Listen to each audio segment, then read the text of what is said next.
আসসালামু আলাইকুম, সবাই কেমন আছেন? আশা করি ভালো আছেন। আজকে আমি খুব ছোট্ট করে একটা ভিডিও দিব দশমিক ভগ্নাংশ নিয়ে। দশমিক সম্পর্কে আমরা সবাই জানি এবং দশমিকের চিহ্নটাও আমরা চিনি, ঠিক আছে? এই যে ডট এটাকে আমরা কি বলি? দশমিক বলি। চলুন আজকে আমরা দশমিকের উপরে একটি ছোট্ট ভাগ দেখে নিই, কীভাবে খুব সহজেই দশমিকের ভাগ করে নিতে হয়। ঠিক আছে?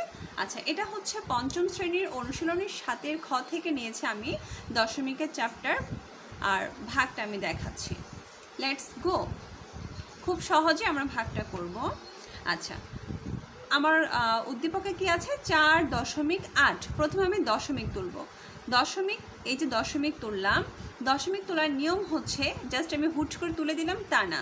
দশমিক তোলার নিয়ম হচ্ছে গুণ চিহ্ন দিতে হবে, দশমিকের জন্য একটা 1 বসাতে হবে এবং দশমিকের পরে যত ঘর থাকবে তত ঘর হিসেব করে ততটা আমার শূন্য দিতে হবে। এখন আমার এখানে যেহেতু দশমিকের পরে 1 ঘর আছে, তাই আমার একটা শূন্য হবে। দিলাম, ব্র্যাকেট দিয়ে ক্লোজ করলাম। তারপর হচ্ছে ভাগ। একইভাবে এই জায়গায় আমি কি করব? দশমিক তুলব। 0.6 মানে হচ্ছে 6 গুণ দশমিকের জন্য 1 দিলাম। দশমিকের পরে কয় ঘর আছে আমার? 1 ঘর। 1 ঘরের জন্য একটা শূন্য। বামের শূন্য দিলেও বোঝায়, না দিলেও বোঝায়, তাই আমি আর দিলাম না।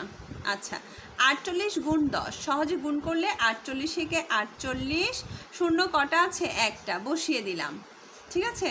তারপর হচ্ছে ভাগ, 6 10 60। আচ্ছা, তাহলে আমার কত আসলো? 480 ভাগ 60। এখন আমি পাশে রাফ করব। 60 দিয়ে 480কে আমরা কি করব? ভাগ করে নিব। সো ভাগটা করছি।